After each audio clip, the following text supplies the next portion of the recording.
Hello guys. तो आज के दिन हमारे बीच में बैठे हैं रक्षित मेहता और आज हम उनसे जानेंगे श्री कृष्ण जन्माष्टमी के बारे में। साथ ही साथ कुछ ऐसे गुण जिससे श्री कृष्ण भगवान आज भगवान के रूप में पूजे जाते हैं। पूरे संसार में उनकी जय जयकार है और इन्हीं गुणों के बारे में आज रक्षित मेहता अपने विचार प्रकट करेंगे। रक्षित जी, बहुत बहुत स्वागत है आपका इस कार्यक्रम में। Thank you so much Pranshu for having me here. और मैं बहुत खुश हूँ और बड़ा प्रसन्न भी हूँ कि मुझे कृष्ण के बारे में बोलने का आज मौका मिलेगा। नहीं, मुझे लगता है कि आपसे बहुत कुछ सीखने को मौका मिलेगा आज हम सभी को यहाँ पर। तो मैं काफ़ी समय से विचार कर रहा था और देखना चाह रहा था कि किस प्रकार से श्री कृष्ण भगवान ने संसार में लोगों को आकर्षित किया है, क्या-क्या उनकी क्वालिटीज़ हैं। और जिस प्रकार से जन्माष्टमी जो वर्ड है, जन्माष्टमी मतलब 8वीं तिथि को जन्म हुआ है, उसी प्रकार हाँ, से मैंने भी भगवान के कुछ उन 8 मुख्य गुणों ओके। को मैंने एक तरह से संजा के एक तरह से बना के रखा हुआ है। तो मैं जानना चाहता हूँ प्रत्येक गुण के विषय में और किस प्रकार से आप श्री कृष्ण भगवान को उस गुण में देखते हैं। तो सबसे पहले मैं शुरू करना चाहता हूँ थोड़ा-सा मेरे पर्सनल एक्सपीरियंस से कि मैं जॉब कर रहा जरूर, हूँ। श्योर। कहीं मैं फ़ील करता हूँ कि कॉर्पोरेट वर्ल्ड में और let's say all those engineering firms जहाँ पर बहुत सारे लोग सिर्फ़ रिज़ल्ट्स ओरिएंटेड होते हैं। Let's say yes. आपको किसी प्रोजेक्ट पे काम करना है और आपको एक डेडलाइन दी गई है, तो सीधी बात है हाँ। कि आपको उस रिज़ल्ट को अचीव करना है। हम्म, लेकिन उस रिज़ल्ट को अचीव करने में बहुत कुछ पे बैक करना पड़ता है, बहुत सारा स्ट्रेस होता है, बहुत हम्म, एंग्ज़ायटी होती है, रिज़ल्ट्स नहीं मिलते हैं तो बहुत टेंशन हम्म, होता है कंपनी में, नुकसान भी बहुत होता है। तो कहीं न कहीं इस पूरी सिचुएशन में वो जो प्रोसेस का जो वो सुख है, वो आनंद है, वो नहीं मिल पाता है। तो किस प्रकार हम्म, से भगवान श्री कृष्ण इस हम्म, प्रोसेस ओरिएंटेशन वर्कफ़्लो को और रिज़ल्ट ओरिएंटेशन वर्कफ़्लो को ओके, आप देखते हैं? बताइए हमें रक्षित। ओके। सो जब हम भगवत गीता पढ़ते हैं, कृष्ण का चरित्र भगवत गीता से बहुत अच्छे से हम उसे पता कर सकते हैं, कृष्ण के चरित्र को। और सबसे अच्छी बात है, कृष्ण कहते हैं कि focus on the work, not result. अब उसका भी कई लोगों ने कई तरह के मतलब निकाले गए हैं। जैसे कि लोग कहते हैं एक्सपेक्टेशन मत रखो। अब आप खुद सोचिए कि यदि एक्सपेक्टेशन न रखा जाएगा तो कर्म कैसे होगा। बिल्कुल। आप हॉलैंड में बैठे हैं हुँ, और आपको भारत आना है, तो आपकी एक्सपेक्टेशन तो होगी ना कि मुझे भारत आना है। हुँ, तो एक्सपेक्टेशन जरूरी है, लेकिन कृष्ण कहते हैं कि प्रोसेस पे फोकस कर, हुँ, कर्म पे फोकस कर। जैसे आप कोई बिजनेस कर रहे हैं, बिल्कुल। आपका कोई बिजनेस है या आप जॉब कर रहे हैं, हुँ, तो यदि आप जॉब के रिजल्ट के बारे में ही सोचेंगे कि मुझे प्रमोशन कब मिलेगा, मैं अच्छा वर्क करूंगा तो बॉस मेरी तारीफ कब करेंगे, इस बारे में ही सोचेंगे यदि आप, तो क्या होगा, आपका सारा फोकस केवल तारीफ लेने में और प्रमोशन के थिंकिंग में, थॉट प्रोसेस आपका चला जाएगा। लेकिन यदि आप अपना कर्म पे ही फोकस लगाएंगे, सारा हुँ, ध्यान अपना कर्म पे ही रखेंगे, तो क्या होगा, आपका काम अच्छा होगा, बिल्कुल। आपके वर्क वर्क में स्मार्टनेस बढ़ेगी। हुँ, इसके कारण क्या होगा, हो सकता है आपका प्रमोशन भी हो जाए और आप बॉस से भी आगे निकल जाएं। बिल्कुल। तो इसलिए कृष्ण कहते हैं कि अपने वर्क पे फोकस रख। कृष्ण कहते हैं कि रिजल्ट ओरिएंटेड, कर्म का फल तेरे हाथ में नहीं है। हुँ, जैसे दुर्योधन के हाथ में था कर्म करना। बिल्कुल। दुर्योधन ने द्रौपदी का वस्त्र हरण जरूर किया, हुँ, लेकिन कर्मों का फल दुर्योधन के हाथ में नहीं था। हुँ, अंततोगत्वा क्या हुआ, दुर्योधन की मृत्यु हुई, क्योंकि वह उसके हाथ में नहीं थी। बिल्कुल। तो अगर हम कहीं भी बिजनेस कर रहे हैं, सपोज आप बिजनेस भी कर रहे हैं हुँ, और आप बिजनेस करने पे अगर ध्यान नहीं दे पा रहे हैं और केवल आप यह सोच रहे हैं कि अच्छा मेरा बिजनेस अब बहुत चलेगा, मैं तो करोड़ों रुपए कमाऊंगा, बहुत वेल्दी हो जाऊंगा और फिर स्विट्जरलैंड की ट्रिप करूंगा और बड़ी बड़ी अच्छा अच्छा बड़ा घर बनाऊंगा, तो क्या होगा, एट द एंड आपका फोकस काम पे नहीं हुआ। और फिर अगर मान लीजिए बिजनेस में कुछ लॉस हुआ, तो क्या होगा, इंसान किस में जाएगा, स्ट्रेस में। क्यों? क्योंकि उसने वो जो एक्सपेक्टेशन जोड़ ली थी रिजल्ट से, हुँ, वह पूरी नहीं हो पाई है। हाँ, बिल्कुल, बिल्कुल। तो इन एसेंस कह सकते हैं कि भगवान कृष्ण का जो श्लोक एक तरह से सभी लोगों ने सुना है, कर्मण्येवाधिकारस्ते मा फलेषु कदाचन, एक तरह से वो एक मिसाल है एक तरह की कि किस प्रकार से आप अपने जीवन में श्योर। अ, उस सही मुकाम बात को हासिल कर सकते हैं। सही बात ये चीज़ मुझे लीड करती है कहीं न कहीं ऐसे स्ट्रेस सिचुएशंस में, बहुत सारे employees let's say hmm, emotions के आधार पे लेट्स से कुछ काम नहीं ठीक बन है। रहा है या कुछ चीज़ें नहीं हो हम्म, पा रही, तो कहीं न कहीं उस इंटेंस फीलिंग के ऊपर वो कुछ डिसीज़न ले बैठते हैं और लिटरली वो उनके लिए ही नुकसानदेह हो सकता है, उनकी कंपनी के लिए, हाँ उनके आस-पास के एम्प्लॉइज़ के लिए। तो किस सही। प्रकार से आप देखते हैं कि इंटेंस फीलिंग के टाइम पर आपकी डिसीज़न मेकिंग प्रोसेस, वो आप कैसे उसको डिस्क्राइब कर सकते हैं? ये आपने बहुत ही अच्छा क्वेश्चन पूछा है प्रांशु जी। और इसमें महाभारत में एक बहुत अच्छा किस्सा आता है, क्योंकि आज हम कृष्ण के ऊपर बात कर रहे हैं तो मैं सारे एग्जाम्पल्स कृष्ण की लाइफ से ही आपको देना चाहता हूं। जब कृष्ण युद्ध के पहले शांति दूत बनकर कौरवों के पास जाते हैं, उसके पहले द्रौपदी उनसे कहती है कि क्या आपको मेरा अपमान याद नहीं है कृष्ण? क्या मेरे वस्त्र हरण हुए थे, मेरा इतना अपमान हुआ था राज्यसभा में, क्या आपको याद नहीं है? आप राक्षसों से मित्रता करने जा रहे हैं, आप राक्षसों के पास शांति का संदेश लेके जा रहे हैं। तब कृष्ण द्रौपदी से एक बात कहते हैं। कृष्ण तब द्रौपदी को कहते हैं कि द्रौपदी, तुम्हें एक चीज का ज्ञान नहीं है। अगर तुम अभी आवेग में हो, तुम अभी बहुत गुस्से में हो, तो तुम चाहती हो कि मैं अपने सारे शत्रुओं को खत्म कर दूं, लेकिन तुम ये नहीं जान पा रही हो कि इसमें अगर युद्ध हुआ तो हमारे भी तो लोग मरेंगे, हमारा भी तो बहुत नुकसान होगा। चारों तरफ के, दोनों तरफ के कितने ही वीर योद्धा वीर गति को प्राप्त हो जाएंगे। हुँ, और एट द एंड हुआ भी यही बिल्कुल। कि जब युद्ध समाप्त हुआ, तब उसके युद्ध समाप्त होने के बाद द्रौपदी के 5 पुत्र भी मरे। हुँ, हुँ। तब द्रौपदी को ये ख्याल आया था कि कृष्ण ने तब सही बात कही थी। जी।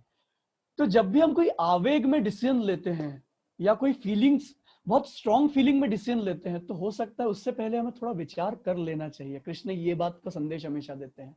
हुँ, कोई भी डिसीजन आवेग में न लिया जाए, कोई भी डिसीजन एकदम इंटेंस फीलिंग में न लिया जाए, खुशी वाला डिसीजन भी न लिया जाए इंटेंस फीलिंग में। इसका भी एक आपको उदाहरण देता हूं। जी। एक है बाबू और एक है उनकी बेबी। अच्छा। हाँ। तो बाबू ने एक दिन बेबी से बड़े प्रेम में आके कहा हुँ, हुँ। कि मैं तुम्हारे लिए चांद तारे तोड़ के ले आऊंगा बेबी। अच्छा। मैं तुम्हारे लिए पूरी जिंदगी अपनी न्योछावर कर दूंगा, मैं पूरी जिंदगी तुम्हारे लिए बिछा दूंगा अपनी। हुँ, हुँ। अब 15 दिन बाद जब बेबी घर पे अकेली थी, तो बेबी ने कहा कि बाबू घर पे आ जाओ, मैं तो अकेली हूँ। तो हुँ। बाबू कहता है कि आज तो मौसम बड़ा खराब है, अच्छा। कल आऊंगा। मतलब खैर ये थोड़ा हंसी मजाक की बात है, लेकिन जी, आप इसमें देखिए कि जब भी कोई इंटेंस फीलिंग आती है, जैसे एक प्यार की भी एक आवेग आया उसमें कि कोई बहुत बड़े प्रॉमिसेस कर देता है, बिल्कुल। तो न तो खुश होके प्रॉमिस किए जाए और न दुखी होके किसी को कोई अपशब्द बोले जाए। हुँ, जैसे आपने देखा होगा कोई बहुत व्यक्ति दुखी है, कॉर्पोरेट वर्ल्ड में कोई भी दुखी है, और उसने बॉस को बहुत गंदा संदा बोल दिया। बिल्कुल। अब उसे बाद में पता लग रहा है कि मैंने बहुत गलत बात कह दी है। अब तो जॉब खतरे में है, जॉब भी बचानी जरूरी है, लेकिन अब जॉब बच नहीं सकती। अब उसका क्या कर सकता है? केवल केवल प्रायश्चित ही कर सकता है। हुँ, तो यदि प्रायश्चित से बचना है, यदि बिल्कुल। गिल्ट से बचना है, तो हुँ, इंटेंस फीलिंग में 2 मिनट थोड़ा सा शांत दिमाग रख के सोच लेना चाहिए कि कृष्ण कह रही है, मैं नहीं कह रहा हूं। हुँ, क्योंकि कृष्ण अपने लेसन्स में अपनी लाइफ से समझा रहे हैं कि कोई भी आवेग में आके कोई भी काम न किया जाए, शांति से ध्यान से किया जाए काम जो भी करना हो, और कोई भी आवेग में आके प्रॉमिसेस भी ना किया जाए। वो वो भी भी कभी आपको दुख दे सकते हैं। दे सकते हैं ना, बिल्कुल, बिल्कुल। ना ये तो हो गई बहुत ही अच्छी कॉर्पोरेट वर्ल्ड के लिए जो काम कर हम्म, रहे हैं ऐसी संस्थाओं में उन लोगों के लिए बात। अब आइए हम्म, थोड़ी-सी सॉफ्ट चीज़ों पे बात कर लेते हैं, क्योंकि अभी क्या आपने है? बताया कि कृष्ण जो हैं ऐसे हम्म, युद्ध के समय में भी वो शांति प्रस्ताव लेने जा रहे थे या देने जा रहे थे। हम्म। किस प्रकार के व्यक्ति कैरेक्टर कृष्णा थे? उनकी दोस्ती के बारे में, उनकी फ्रेंडशिप के बारे में आपके क्या विचार हैं? किस प्रकार की उनकी मित्रता थी उनके विषय में? देखिए, कृष्ण अपने आप में प्रेममयी थे। Krishna means love, love means Krishna. अब अगर आप देखिए मित्रता की जो आपने बात कही है, तो कृष्ण और सुदामा की मित्रता वर्ल्ड में अभी भी नंबर 1 पे कही जाती है। हुँ, ऐसी दोस्ती कभी देखी नहीं पहले। कृष्ण बहुत बड़े राज्य के राजा थे, सबसे संपन्न राज्य के राजा थे। द्वारका उस समय का सबसे संपन्न राज्य हुआ करता था। और सुदामा बड़े गरीब थे। सुदामा कृष्ण के पास मदद लेने जाते हैं तो कृष्ण क्या करते हैं, उनके पांव धो लेते हैं, उन्हें गले लगा लेते हैं। वो यह भी नहीं देखते हैं कि इसके कपड़े कैसे हैं, इसकी वेल्थ कैसी है, इसका स्टेटस कैसा है, क्योंकि दोस्ती में ईगो चलता ही नहीं है। जहां मित्रता है वहां ईगो है ही नहीं। कृष्ण ये संदेश दे रहे हैं।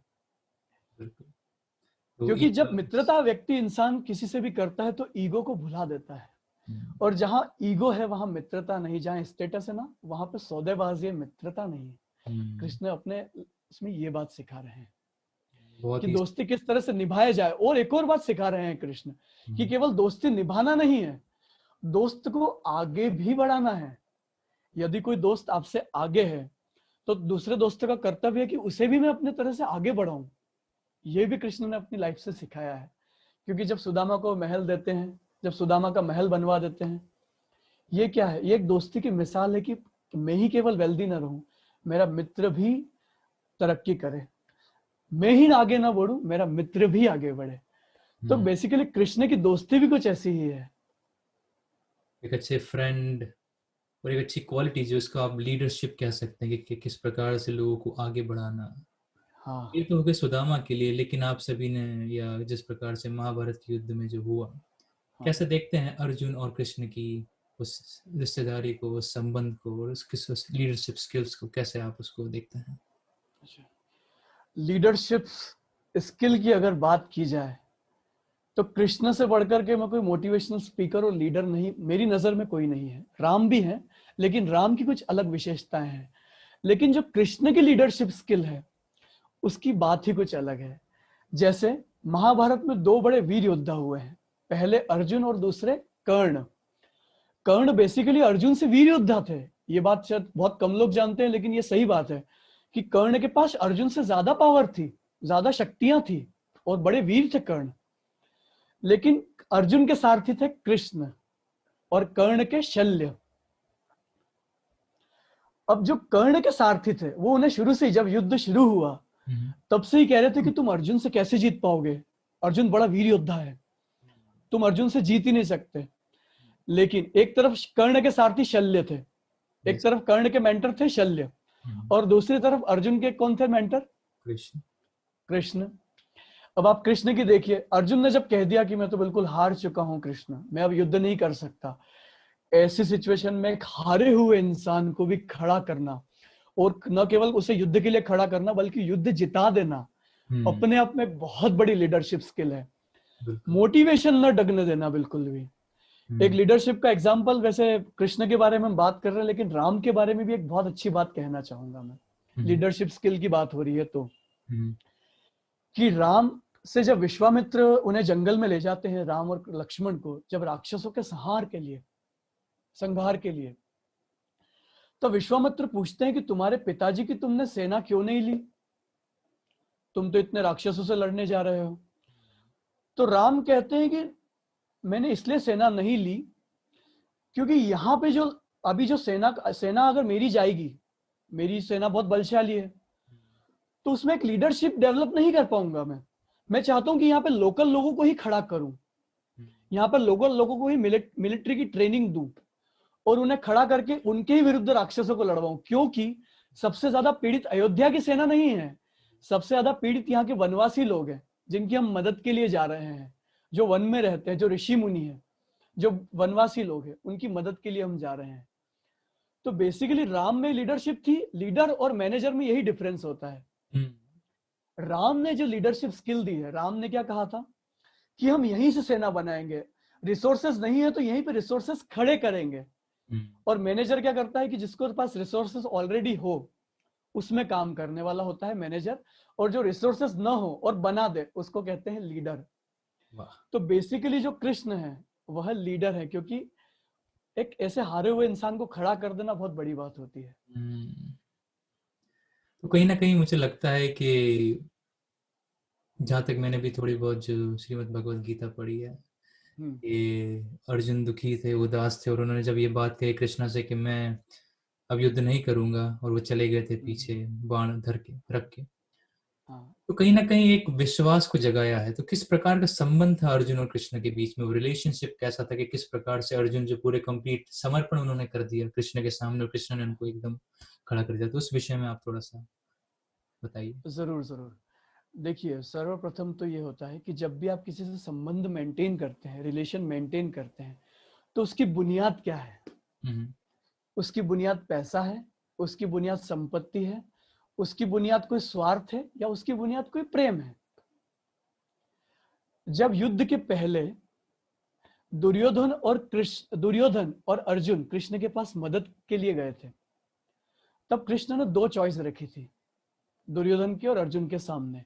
वो दो चॉइस में से एक चॉइस ये थी कि या तो मेरी नारायणी सेना ले लो, जो बहुत वॉरियर्स की सेना है, जिसके पास सब संपन्न है बिल्कुल, और दूसरी तरफ केवल निहत्ता मैं हूं। तो अर्जुन ने कृष्ण को चुना। अर्जुन ने नारायणी सेना नहीं चुनी, वेल्थ को ठुकरा दिया, उनके वॉरियर्स को ठुकरा दिया, क्योंकि संबंध प्रेम का था। और दुर्योधन किस संबंध से गया था? स्वार्थ के संबंध से। तो दुर्योधन को क्या मिला? स्वार्थ मिला अल्टीमेटली। अब क्या हुआ जब महाभारत के युद्ध में, तो उन दोनों का रिलेशन बेसिकली क्या था? प्रेम का था। तो जब भी आप किसी के प्रेम से रिलेशन मेंटेन करते हो, हम सोचते हैं कि हम किसी को लालच दे देंगे, कभी कभी हम सोचते हैं ना कि हम थोड़ा पैसे दे देंगे, किसी को पैसे से खुश कर देंगे, या किसी को किसी प्रकार के स्वार्थ या लालच से खुश कर देंगे। तो कृष्ण बताते हैं कि नहीं, लालच is not a good thing. जो अच्छी बात होगी वो होगा आपका अंदर से भावना। जब आप भावना से जुड़ते हैं, किसी से संबंध जुड़ते हैं, तो वह संबंध हमेशा के लिए चलता है। और वह संबंध बहुत दिली संबंध होता है, हृदय से संबंध होता है। और आप देखिए महाभारत में भी जब आप किसी से रिश्ते मेंटेन कर रहे हैं, तब पहला अध्याय जब आपने महाभारत में देखा होगा, तब उसमें आपने पाया होगा कि केवल अर्जुन ही बोल रहे हैं, कृष्ण कुछ नहीं बोल रहे हैं। मतलब जब हताश व्यक्ति होता है और जब आपके सानिध्य में जाता है, आपके से प्रेम का संबंध होता है, तो पहले उसकी बात सुननी चाहिए। कृष्ण ने पहला अध्याय केवल सुना है। अर्जुन ने सारी वॉमिट करी है पहले अध्याय में, सारी अपने अंदर की नकारात्मकताएं को निकाल दिया है। और जब वो नकारात्मकताएं निकली है, तब कृष्ण ने धीरे धीरे उनके अंदर पॉजिटिविटी के बीज बोना शुरू कर दिए, और उनके अंदर पूरे पॉजिटिविटी का एक वृक्ष खड़ा कर दिया थोड़ी ही देर में। तो कृष्ण के अंदर ये खास बात थी। और कृष्ण ये रिलेशन कैसे मेंटेन करना है वो भी सिखाते हैं, कि जब महाभारत में जब शांति का प्रस्ताव लेकर कृष्ण जाते हैं दुर्योधन के महल में, और सब उनका बड़ा सम्मान होता है, ऐसे सम्मान की स्थिति में जब उनसे पूछा जाता है कि आप भोजन करेंगे कि नहीं, आपके लिए बड़ा पकवान और बहुत अच्छे अच्छे 56 भोग बनाए गए हैं, तो कृष्ण मना कर देते हैं। और कृष्ण विदुर के घर पे खाना खाने जाते हैं।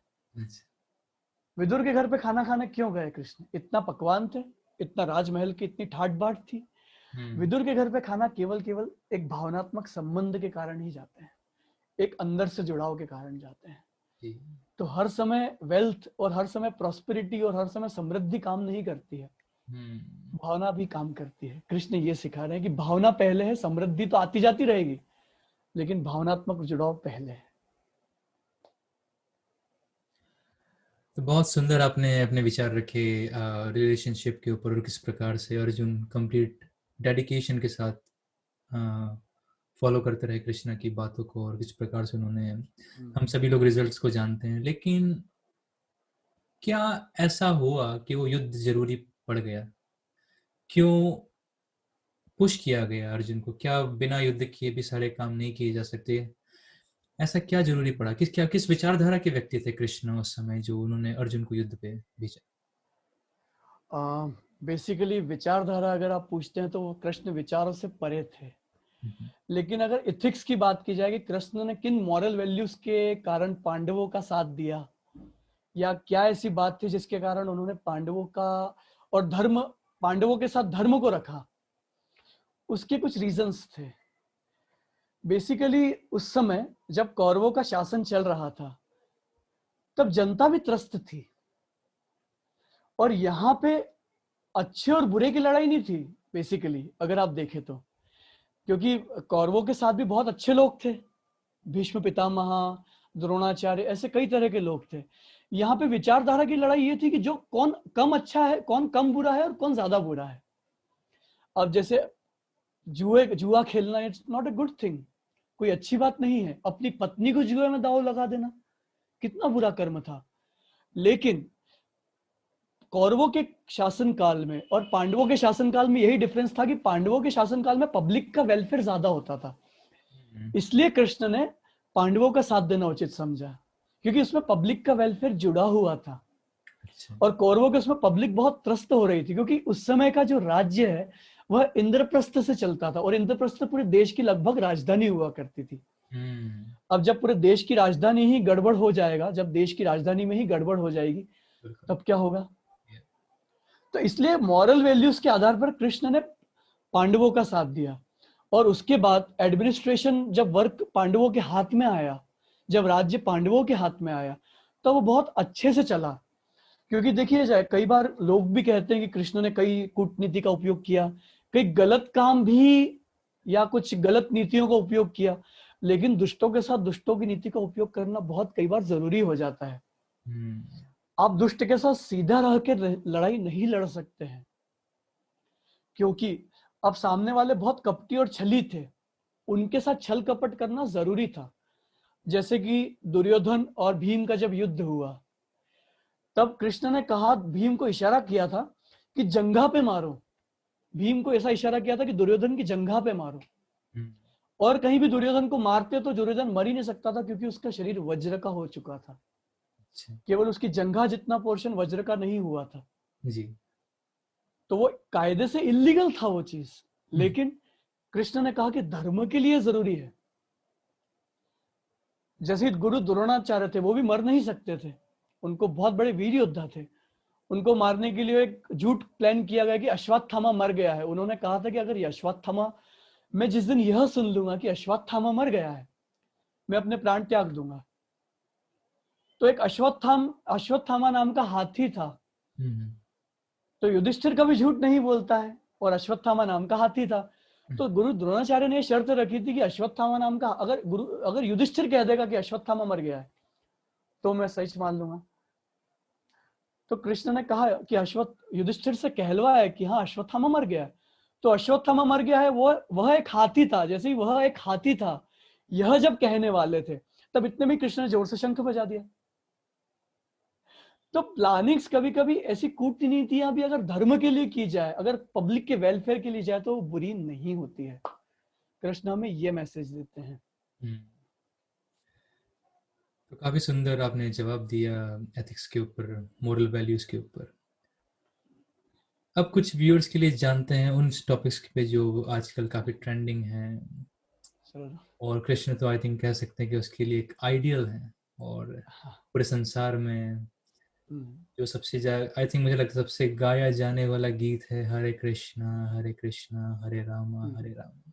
तो कहीं ना कहीं वो एक प्रेम दिखलाते हैं। तो कैसे प्रेम का व्यक्तित्व था कृष्ण का? एक बड़ी रामायण में बहुत अच्छी चौपाई आती है कि हरि व्यापक सर्वस्व समाना, और प्रेम ते प्रकट हो ही में जाना। मतलब भगवान परमात्मा तो हर जगह व्याप्त है, लेकिन प्रेम से प्रकट हो जाते हैं, ये मैं जानता हूं। ये बात तुलसीदास जी लिख रहे हैं। मतलब प्रेम में इतनी शक्ति है। और प्रेम मतलब क्या, उसको मैं सही डेफिनेशन में अगर कहूं, तो एक बहुत अच्छा पकवान है, और अगर उसमें नमक ना हो, अगर बहुत अच्छे पकवान में नमक ना हो, वैसे ही हमारा जीवन प्रेम के बिना है। प्रेम एक नमक का कार्य करता है, एक बहुत स्वादिष्ट भोजन को स्वादिष्ट बनाने के लिए। आप खुद इमेजिन कीजिए, बहुत अच्छा आपके सामने खाना रखा और नमक ही ना हो, तो क्या होगा। बस प्रेम के बिना वैसी ही जिंदगी है। और कृष्ण से बढ़िया प्रेम का एग्जाम्पल, राधा कृष्ण से बढ़िया और कौन हो सकता है। राधा का विवाह नहीं हुआ था कृष्ण से, लेकिन आज भी मंदिरों में राधा का नाम पहले लिया जाता है कृष्ण के। क्यों? क्योंकि प्रेम सक्सेसफुल रहा। कृष्ण ने लव और लस्ट क्या होता है उसकी डेफिनेशन बहुत अच्छे से क्लियर किया हुआ है। जो आजकल की हमारी पीढ़ी या जो भी हम लोग समझते हैं कि अब लस्ट को लव समझ लेते हैं, वह गलत है। कृष्ण ने एक साधारण सा डेफिनेशन दिया है। प्रेम मतलब सामने वाले की खुशी, जिससे आप प्रेम करते हैं उसकी खुशी, उससे कोई एक्सपेक्टेशन नहीं, उसके प्रति समर्पण। बिल्कुल। वह प्रेम है। और लस्ट मतलब क्या होता है? सामने वाले को प्राप्त करना, हम्म। सामने वाले से आशा आकांक्षा रखना, हम्म। सामने वाले को हासिल करना लस्ट है। यस। और प्रेम में इंसान बांट के खुश होता है, लस्ट में इंसान पाके खुश होता है। खुश भी। लस्ट में इंसान अपने बारे में खुश सोचता है और प्रेम में इंसान दूसरे के बारे में सोचता है। तो बेसिकली कृष्ण ने ये आइडियोलॉजी दी है। प्रेम की डेफिनेशन असली कृष्ण ने यह दी है कि समर्पण। और विवाह नहीं हुआ है, लेकिन उसके बाद भी आज भी राधा कृष्ण दोनों साथ ही है। बहुत सुंदर ये बात तो है कि विवाह तो नहीं हुआ राधा से, लेकिन प्रेम उनका भी अमर है। हाँ। नाम और लिया। आजकल आप भी एक चीज नोटिस कर रहे होंगे कि थोपना ज्यादा हो जाता है रिलेशनशिप्स में। हम देखते हैं कि लड़का हो या लड़की हो, दोनों हो, तो वो सामने वाले को बदलना चाहते हैं हम्म। कि मैं अपने हिसाब से इसे बदल दूं। बिल्कुल। लेकिन प्रेम में आदमी स्वयं बदल जाता है, बदलना चाहता नहीं है। हम्म। ये है सबसे बड़ा कृष्ण जो सिखा रहे हैं प्रेम के द्वारा। ना ये बात है कि हम किसी को बदल कर उससे प्यार करेंगे तो वो प्यार हम उससे नहीं कर रहे हैं, उसके बदला जो हमने उसके ऊपर थोपा उससे प्यार कर रहे हैं। बहुत ही अच्छी बात कही आपने। तो ये तो बात प्रेम की हुई। लेकिन जो जीवन का कोर है, जो व्यक्ति खुद हासिल कर सकता है, जो अपने अंदर एक सेल्फ सेटिस्फेक्शन की भावना है, वो हैप्पीनेस है। और हम यस। जानते हैं कृष्ण पूरी भीड़ में भी होकर भी अकेले रहते थे, ऐसे उनका व्यक्तित्व था, ऐसा कैरेक्टर था। तो किस प्रकार से वो सेल्फ सेटिस्फेक्शन की फीलिंग, कैसे वो हैप्पीनेस हम अपने जीवन में पा सकते हैं, लेकर आ सकते हैं, उसके बारे में आपके क्या विचार है? आपने एक शब्द सुना होगा, ग्रेटिट्यूड। आजकल मोटिवेशनल स्पीकर भी बहुत यूज कर रहे हैं इस शब्द को। हम्म। ग्रेटिट्यूड मतलब हमारा thanks yes. Towards whatever we have, उसके लिए हमारा एक धन्यवाद है जीवन को। बिल्कुल। तो कृष्ण का आप जीवन देखें तो चुनौतियों से ही भरा पड़ा हुआ है। आप बचपन देखिए, जवानी देखिए, उसके बाद भी पूरा जीवन लगभग लगभग संघर्षों से ही भरा हुआ है। हम्म। लेकिन कृष्ण के आपने कोई भी फोटो या कृष्ण के जीवन में आपने कोई भी ऐसा प्रसंग नहीं सुना है कि कृष्ण उदास हो गए हैं, कृष्ण नाराज हो गए हैं, या कृष्ण हताश हो गए हैं? नहीं। हम्म। क्योंकि कृष्ण असली ग्रेटिट्यूड के जनक ही कृष्ण थे। हम्म। कारण क्या होता है, हमारे पास बहुत कुछ है, उसके बाद भी हम, हमारा नेचर है कि हम कंप्लेन करते रहते हैं अपने जीवन के प्रति। कि आज सपोज मेरे पास एक छोटी कार है, मारुति 800 है, तो मैं कंप्लेन करूंगा कि मेरे पास बड़ी कार क्यों नहीं है। उसकी वजह मैं ये भी तो सोच सकता हूँ कि परमात्मा ने इतने लोगों को नहीं दिया है, मुझे तो दिया है। बिल्कुल। छोटी कार दिया है, लेकिन मुझे तो दिया है। हम्म। कितने लोगों के पास खाना नहीं है खाने के लिए, हम्म। लेकिन मुझे इतना भरपेट भोजन मिल रहा है। कितने लोगों के पास पहनने के लिए कपड़े नहीं है, लेकिन मुझे कपड़े मिल रहे हैं। हम्म। ये ग्रेटिट्यूड की फीलिंग है। और असल में प्रार्थना का मतलब वो होता है, जो आपके पास है उसके लिए भगवान को आप धन्यवाद दे रहे हैं, उसके लिए आप ईश्वर को धन्यवाद दे रहे हैं जो आपके पास ऑलरेडी है। प्रार्थना का कई लोग ये भी मतलब निकालते हैं कि भाई हमें मांगना है परमात्मा से। लेकिन बेसिकली मेरा जो जहां तक मैं सोचता हूँ, जहां तक मेरा विचार है कि प्रार्थना मतलब जो है उसके लिए भगवान को धन्यवाद है। हम्म। आज आपके पास, हमारे पास इतनी टेक्नोलॉजी है, हम आज बात कर पा रहे हैं, क्या इसके लिए परमात्मा को धन्यवाद नहीं कहना चाहिए? बिल्कुल कहना चाहिए, बिल्कुल। हम्म। क्या हम लोग इतने अच्छे से रह पा रहे हैं, हम्म। हम प्रसन्न हैं, हम जो चाहे वो मिल पा रहा है हमें, हम्म। इसके लिए परमात्मा का धन्यवाद भी होना चाहिए। बिल्कुल। बिल्कुल। तो जहां ये प्रेजेंस ऑफ माइंड ये जब आ जाता है, ग्रेटिट्यूड की फीलिंग की नहीं, जितना है उतना मैं खुश हूं, हम्म। और जितना है उसके लिए मेरा बहुत बहुत परमात्मा को धन्यवाद है, तो आपके अंदर एक स्वयं एक ग्रेटिट्यूड का, एक प्रार्थना का भाव जग जाता है। हम्म। और कृष्ण के अंदर ग्रेटिट्यूड का भाव था। हर, देखिए ना कितनी क्रिटिकल कंडीशन रही, उसमें भी कृष्ण खुश रहे। बिल्कुल। हम्म। तो जब ग्रेटिट्यूड की फीलिंग हमारे अंदर आ जाती है, तब हमारे अंदर हैप्पीनेस स्वतः आ जाती है और सेल्फ सेटिस्फेक्शन आ जाता है। क्योंकि अभी इंसान सेटिस्फाई क्यों नहीं हो पा रहा है? कंप्लेंट्स। उसका एक मेन कारण है कि एक्सपेक्टेशन बहुत ज्यादा, ये जो मिल गया है उसमें खुश नहीं है, जो और चाहिए और चाहिए और चाहिए, तो वो और कभी अंत होता ही नहीं है। बिल्कुल। सपोज आज आप एमएलए बन गए हैं तो आपको एमपी बनना है, एमपी बन गए हैं तो आपको फिर मंत्री बनना है, मंत्री बन गए हैं तो मंत्री लोगों को फिर प्राइम मिनिस्टर बनना है, हम्म। प्राइम मिनिस्टर जो बन गया उन्हें ग्लोबल लीडर बनना है, जो ग्लोबल लीडर ऑलरेडी है उसको भी कुछ ना कुछ चाहिए या। कि पूरी दुनिया पे कब्जा मैं कर लूं। है हम्म। ना? तो वो तो आशाओं की तो कोई अंत है ही नहीं। बिल्कुल, तो बिल्कुल। कृष्ण ग्रेटिट्यूड सिखा रहे हैं कि जो है उसमें बड़ा आनंद है। तो जब इंसान के अंदर ग्रेटिट्यूड की फीलिंग आ जाती है तो उसके अंदर स्वतः आनंद आ जाता है।